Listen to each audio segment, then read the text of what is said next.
You're traveling through another dimension. A dimension not only of sight and sound, but of mind. A journey into a wondrous land whose boundaries are those of imagination. Your next stop, the Twilight Zone.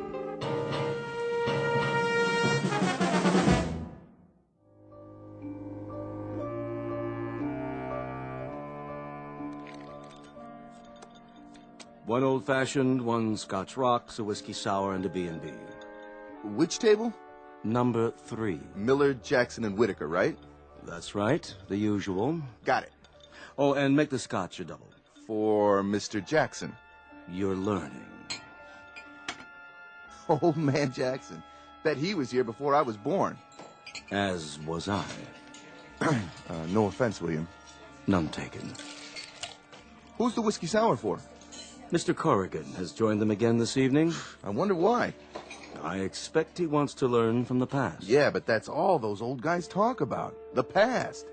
He ought to join another club. Someplace that's co-ed, at least.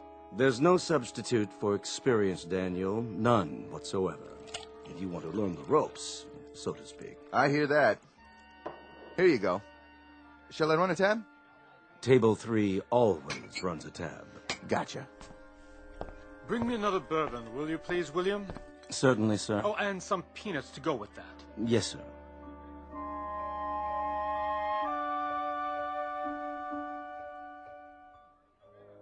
Well, that trumps me. No more cards, gentlemen. You've picked my pockets again. We play by the honor system, Corrigan. You know you have a line of credit with us. No, not tonight. Unless you care to let me make that last bid over again. You don't think that would change anything, do you, Peter? We had you on the ropes 10 minutes ago. Yes, but if I bid spades instead of hearts... Wouldn't have made a bit of difference. Trust me, boy. I do trust you, Mr. Jackson. It was my error. No doubt about that. You have a point, though. One small detail, a jog to the left instead of the right, say, and things might turn out quite differently. Just put the drinks down over there, would you, William? Of course. So you're saying? He's saying that life turns on the finest of points, and I must say I agree. In a game of cards, yes, but... Will there be anything else? Not just now, William. Very good, sir. What exactly are you getting at? Oh, we've all seen it time and again. One vote more or less on the floor, a scandal that might have been avoided, and our current political standings would be quite different. It's a matter of choices as well as luck. Let's say, Corrigan, that you go back in time. Yes, and if that were possible, there'd be nothing to stop me from altering the course of history. Is that it? Imagine this.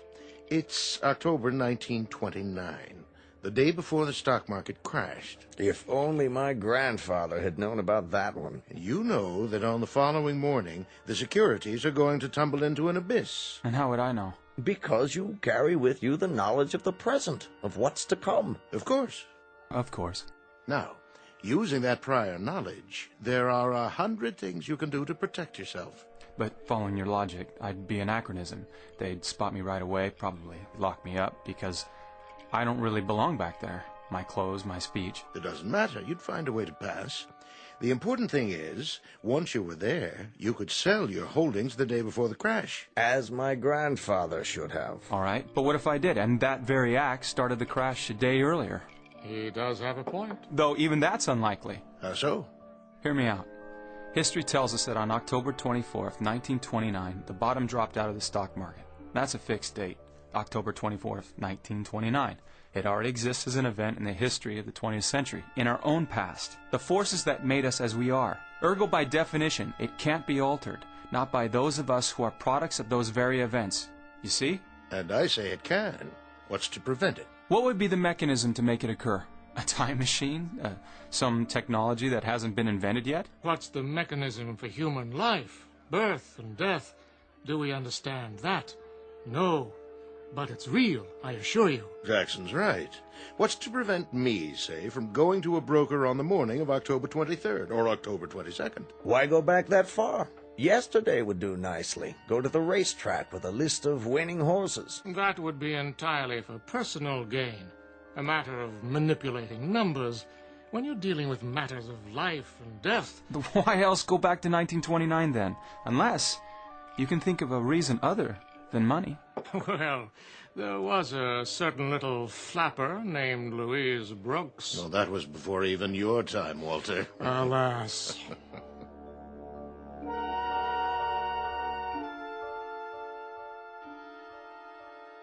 Witness a theoretical argument at the very private Potomac Club in Washington, D.C. The club was founded in 1858, but the argument is occurring in the present between four intelligent men.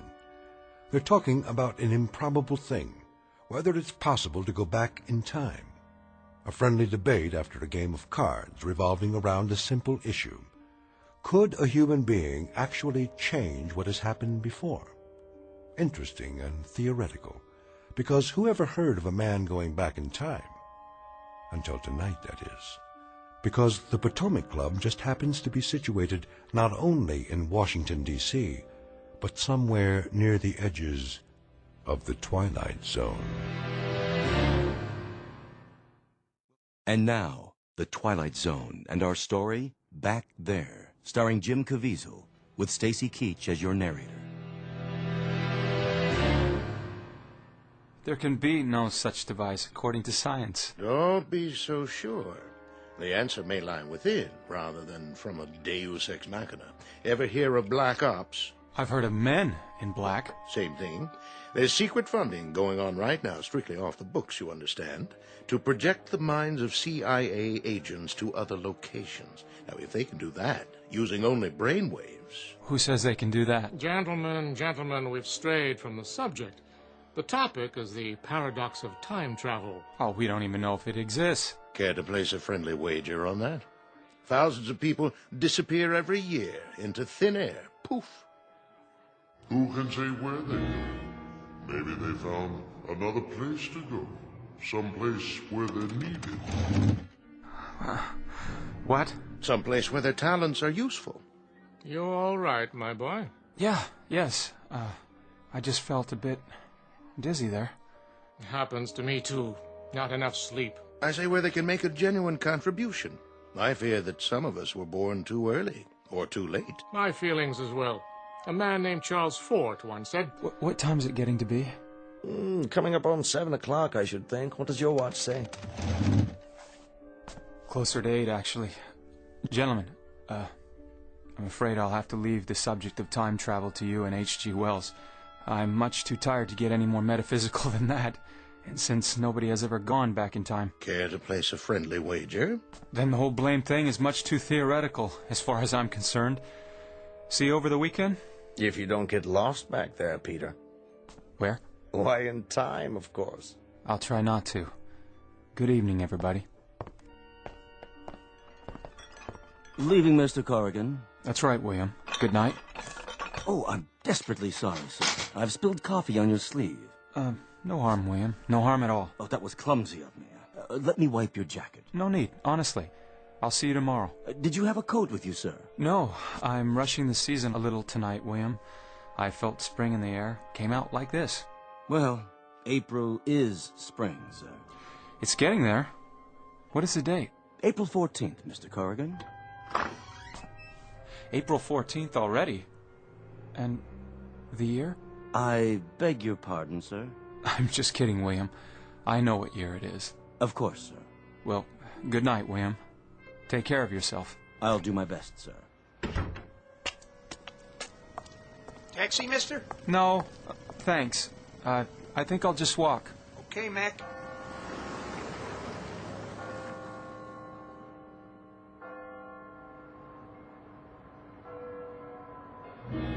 What?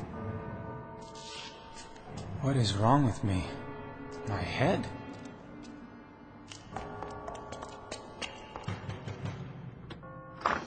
Who is it? What do you want? I need to sit down for a moment. I don't feel well. And you are? Peter Corrigan, a guest of Mr. Jackson. Mr. Jackson? I was just inside. No, you were not. Of course I was. We are closed this evening. This is the Potomac Club, isn't it? It is. Then let me in. I left something inside. Now see here, you. The club is closed. But I just left here a minute ago. The devil you did. Are you drunk, young man? Is that it? I am not drunk. I want to see Mr. Jackson. There is no Mr. Jackson here. Or Whitaker, or Millard, or William. Let me talk to William. Where is he? William who? I don't know his last name. William, what's the matter with you? Where did you come from? And what's the idea of those clothes you're wearing? As good as your clothes, sir. Now be gone with you. Hey, come on, open up! You best get away from here. I'll call the police. Go on. Get out of here.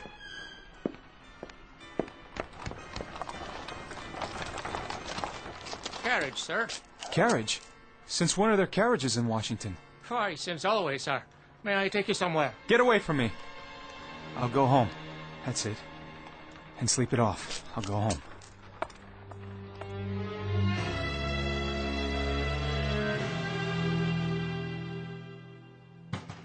All right, all right. Have a bit of patience. I'm coming. Yes? Sorry, my key didn't work. Your key? Oh, no. Who are you, may I ask? Mrs. Landers, the landlady. You're the landlady? And you, sir? Is this 19 West 12th Street? That's right. Whom did you wish to see? To see? Which one of our guests, young man? I used to live here. It's the oldest building in this section of town. I was just wondering if... How's that? What I mean is, as I remember it, it was the oldest... Well, now, really, I can't spend the whole evening standing here talking about silly things like which is the oldest building. If there's nothing else... Then, do you have a room? I have, for acceptable boarders. Do you come from around here? Yes. Yes, I do. Army veteran? Yes. As a matter of fact, I am. Well, come in. I'll show you what I have. Your coat. What? Your long coat and your hat. You may leave them by the door. Of course, I'm not used to it. Used to what? The hat. I don't wear a hat very often. May I inquire as to your business? I'm an engineer. Really? A professional man?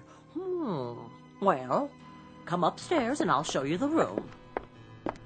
Not the one on the second floor by any chance at the end of the hall? Why, yes. How would you know that? Well, I've heard good reports about your establishment. I'm planning to repaint it soon. Oh, don't do that. I beg your pardon? Well, I mean, I'd like to see it in its original colors, before it is remodeled. Well, I suppose it will do for a while longer. I'm sure it's fine.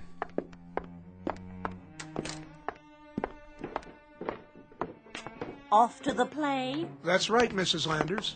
Dinner at the Willard and then to the play if my husband finds a cab in time. Well, enjoy yourselves and applaud the president for me. We'll certainly do that. Good night, Mrs. Landers. Good night, my dear. Have a good time. This way, Mr. Corrigan. What did you say? What did I say? To whom? When? To the gentleman in uniform. What did you just say to him? Now, what's the trouble? You just said something to him about the president. She told me to applaud him. Where might your sympathies lie? Yes, young man. Which army were you in? The Army of the Republic, of course. Then why make such an issue of applauding President Lincoln? That's his due, is it not? That and everything else. May the good Lord bless him. You're going to the play tonight? We hope to, if my husband stops dawdling. What theater? What play? Ford's Theater, of course. Ford's Theater. Ford's Theater. Are you all right?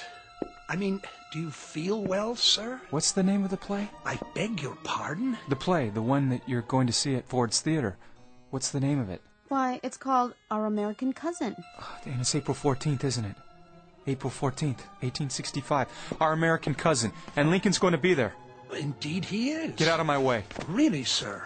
I'd call your actions most strange. Where are you going? I have to stop it.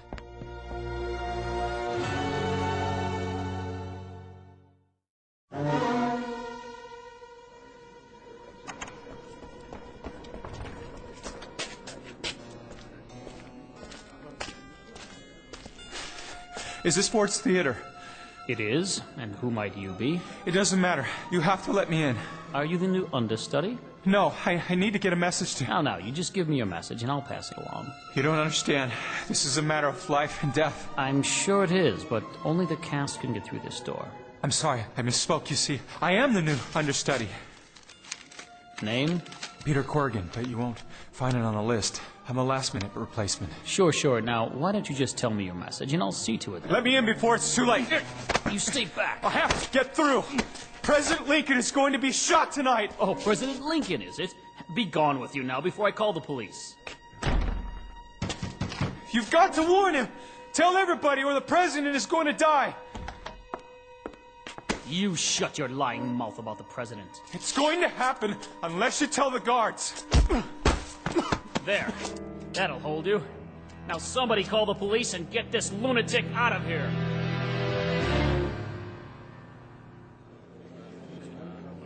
Next. This one was drunken vagrant, sir. Ah, you again. Hello, Malloy. Hello, Sergeant. A pleasant evening to you. Whereabouts? Right outside the Capitol, sir. Plain as you like. Ready to camp out, it looked like. That's true, Mr. Malloy. Oh, just for a few hours it was.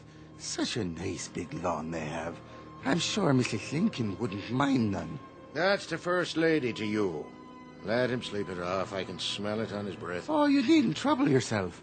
I can sleep out just fine on a spring night like this. The moon and the stars.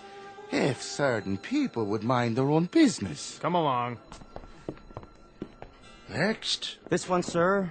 I fancy Dan with too much money in his pockets, huh? What's he done? Nothing except trying to save the country from grief. You best hold your tongue. I demand you let me out of here right now. The sergeant told you to... While you two idiots are arguing, you're gonna lose a president. He's got a mouth on him, doesn't he? That's what he's been yelling all the way over to the station. And that's what the doorman at Ford's Theater popped him on the head for. Tried to pound his way right through the stage door, yelling some kind of crazy things about President Lincoln going to get shot. He will be shot tonight in the theater. A man named Booth. And how would you be knowing this? Never mind. I'm telling you the truth. Now, will you stop wasting time and do something about it?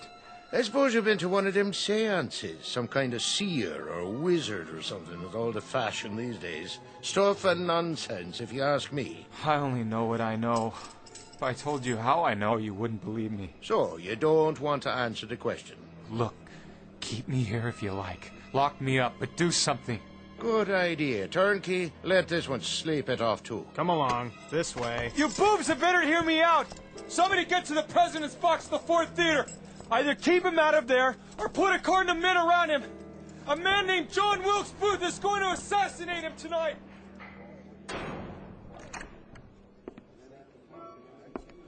Evening, sir. Can I help you? My card. The name is Wellington, Sergeant. Jonathan Wellington. Well, what can I do for you, Mr. Wellington? That man you just had incarcerated, Mr. Corrigan, I believe he said his name was? Drunk, sir. That's probably what he is. Drunk or perhaps ill. I wonder if he could be remanded in my custody. He might well be a war veteran. If so, I'd hate to see him placed in jail. Well, that's real decent of you, Mr. Wellington. The least I could do for one of our own. A survivor of the Great Conflagration. You say you want him remanded in your custody? Precisely. I'll be fully responsible. Fully? I think perhaps I might be able to help him. I myself am a veteran, you see. I know the torment that lives on in a man's soul after returning to civilian life.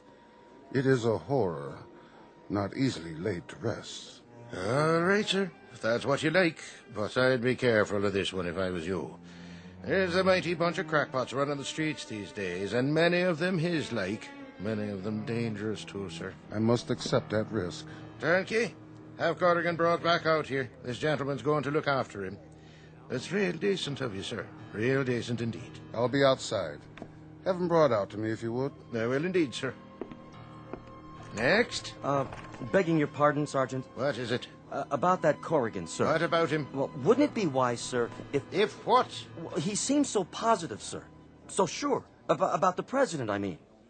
What would you have us do? Send all available police to the Ford Theater? And on what authority? On the word of some demented fool who probably left his mind someplace back in Gettysburg? I only thought... If I was you, mister, I'd be considerably more thoughtful at sizing up situations. You'll not advance 1/2 grade the next 20 years. Now be good enough to stand aside and let me get on with my work. Sergeant, it wouldn't hurt. It wouldn't hurt if what? I was going to suggest, sir, that if perhaps we placed an extra guard in the box with the president... The president has all the guards he needs. He's got the whole federal army at his disposal, and if they're satisfied with the arrangements for his protection, then I am too, and so should you be. Next.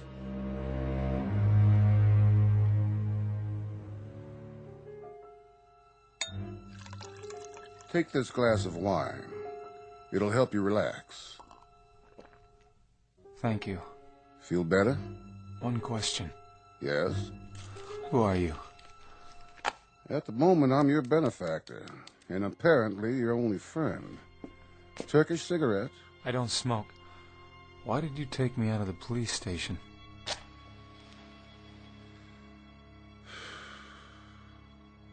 I'm in the government service. But as a young man in college, I dabbled in medicine of a sort. Medicine? Medicine of the mind. A psychiatrist. What? Or what were they called before that? An alienist. I don't know either term. But your symptoms do interest me. What symptoms? The story you were telling about the president being assassinated. What time is it? 7:45. The play won't start for another 45 minutes. This time. Precious little. What gave you the idea that the president would be assassinated? I happen to know, that's all. You have a premonition? I have a lot more than a premonition. Lincoln will be assassinated, and the course of history will be changed, unless somebody tries to prevent it. I agree that such an event would change history, and very dramatically, as would an event that does not happen. That, too, can change the world. Then do something. Very well.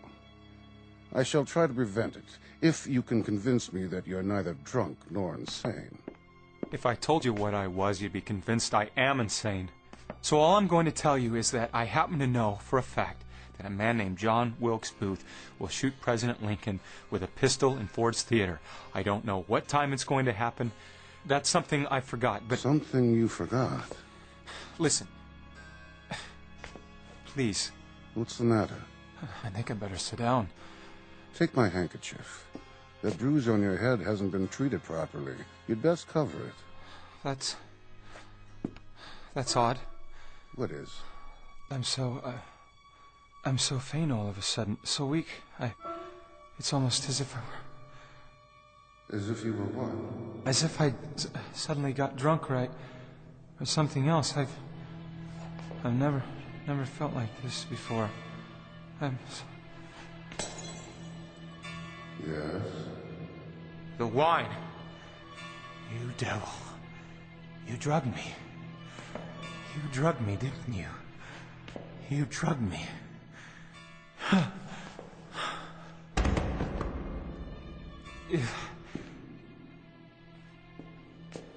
I was forced to, my young friend.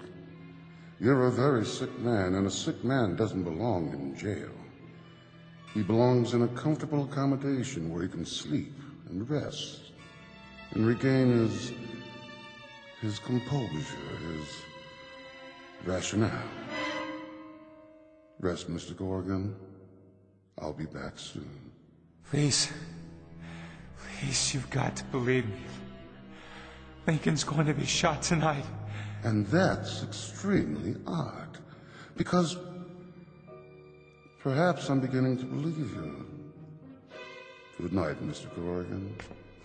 Rest well. No! No!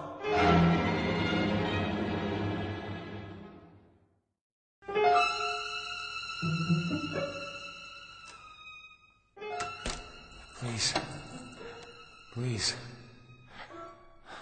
Let me out of this room. It's true. All of it. I know that the President of the United States is going to be assassinated tonight.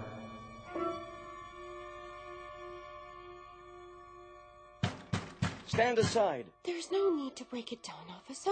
I have an extra key. Oh, good Lord! Are you all right, sir? What's happened here? What time is it? You've got to tell me the time. It's 10:35. Come on, Corrigan. Tell me what you know. You may be a madman or a drunk. I'm neither. But you convinced me. I've been everywhere from the mayor's office to the police commissioner's home, trying to get a special guard for the president. And do they agree? Not one. Then go yourself. But I don't have the authority. Find out where he's sitting and get right up alongside him. That's the way it happened. Shot from behind. And then the assassin jumps from the box to the stage, and he runs out of the wings. You're telling me this as if it has already happened. It has happened. It happened 100 years ago, and I've come back here to see that it doesn't happen this time. Where's the man who brought me here? Where's Wellington? Wellington? There's no one here by that name. You're mistaken. Well, I'm the chambermaid, and if he lived, he'd know about it. Tell me there's no one here by that name. He brought me in here. He lives in this room. Look, this is the handkerchief he gave me. Let me see that. No Wellington. I'm positive. I tell you, his name was... See for yourself. The initials on the handkerchief. JWB. That's right.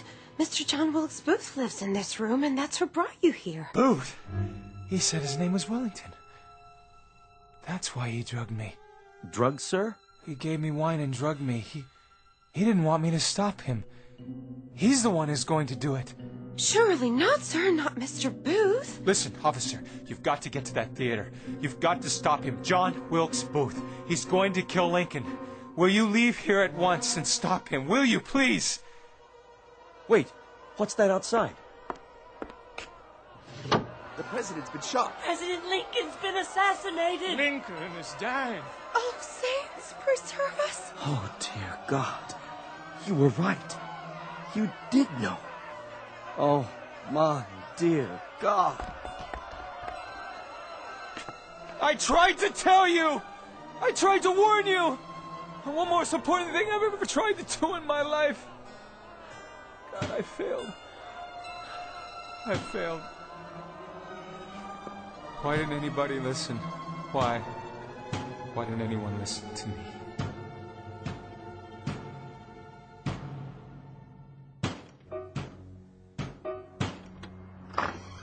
Good evening, Mr. Corrigan. Did you forget something, sir? What? Forget something? You just left a moment ago, sir. I thought you forgot something. A moment ago? Yes, sir. Where's William? William, sir? There's no attendant named William here. And this is the Potomac Club? Of course it is, sir. The oldest club in Washington, as you well know. I want to go back to the card room. By all means.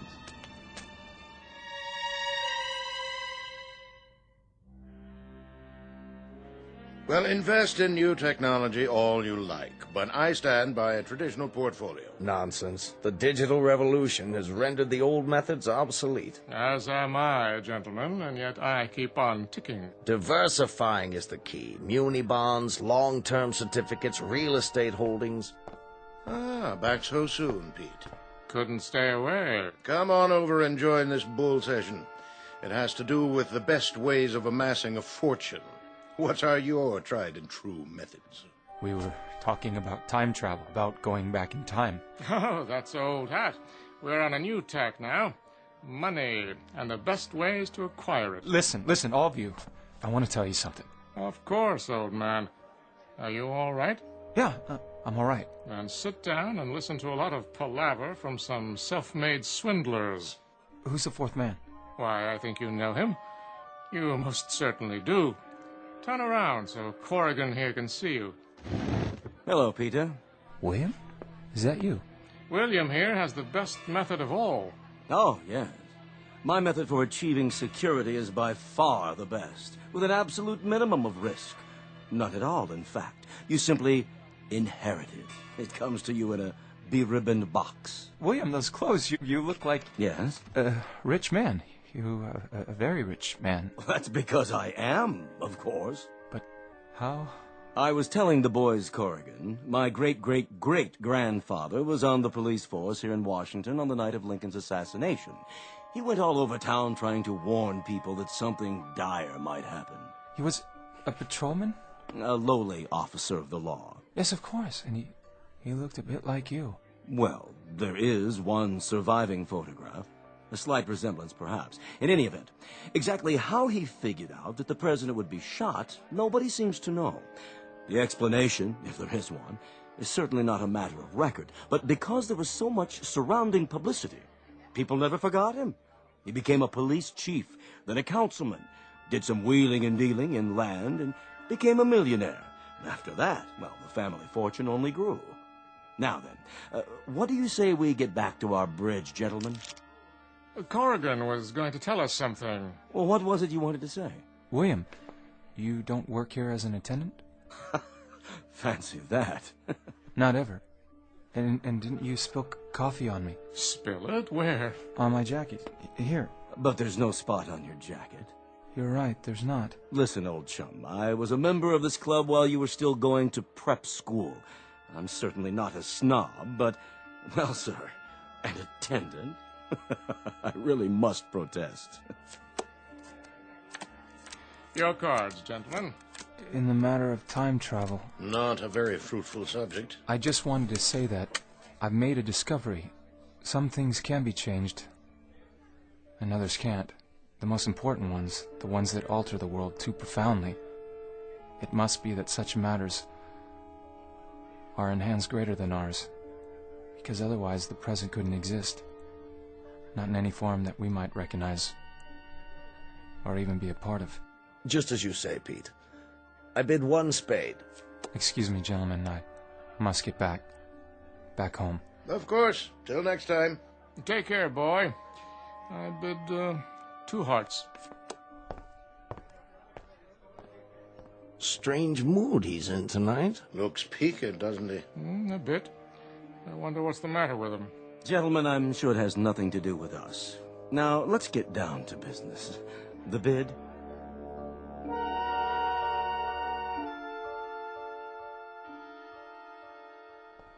Good night, Mr. Corrigan. Wait. Yes, sir? How long have you worked here? At the Potomac. It's been 17 years now.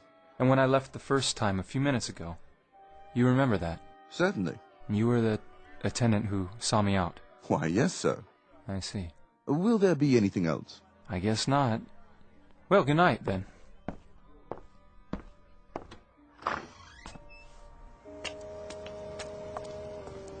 Need a cab, mister? What? Oh, no. I'm afraid I'll have to find my own way home tonight. Whatever you say, Mac.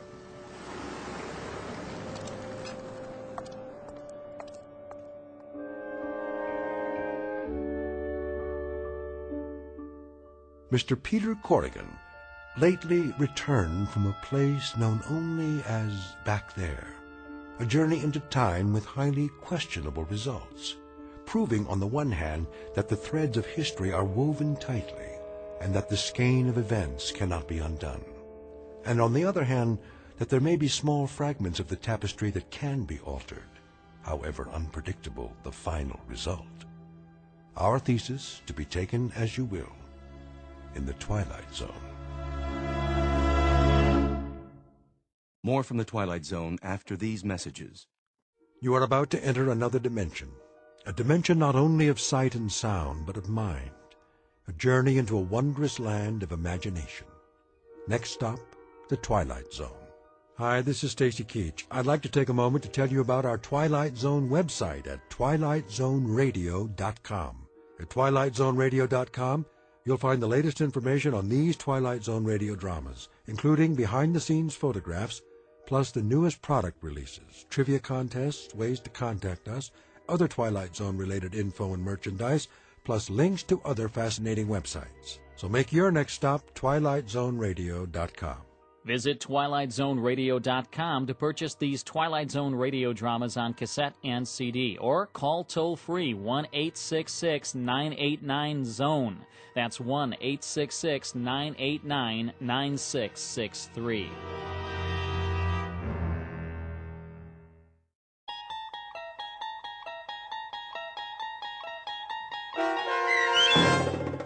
Back There, starring Jim Caviezel, with Stacy Keach as your narrator, was adapted for radio by Dennis Etchison and based on a script by Rod Serling. Heard in the cast were David Darlow, Rich Kominick, Roderick Peoples, Doug James, Peter DeFaria, Peggy Roeder, Turk Muller, Maria Stevens, Tony Castile, Carl Amari, Roger Wolski, and Natalia Reed. To learn more about the Twilight Zone radio dramas and to obtain audio cassettes and CDs of these programs, visit our website at twilightzoneradio.com. The producers of The Twilight Zone wish to thank CBS Enterprises, Carol Serling, Dennis Etchison, Dick Brescia Associates, Claire Simon Casting, Paul Patch, Terry Jennings, the American Forces Radio and Television Service, our sponsors, and our radio affiliates for helping make this series possible. This copyrighted radio series is produced and directed by Carl Amari and Roger Wolski for Falcon Picture Group. Doug James speaking.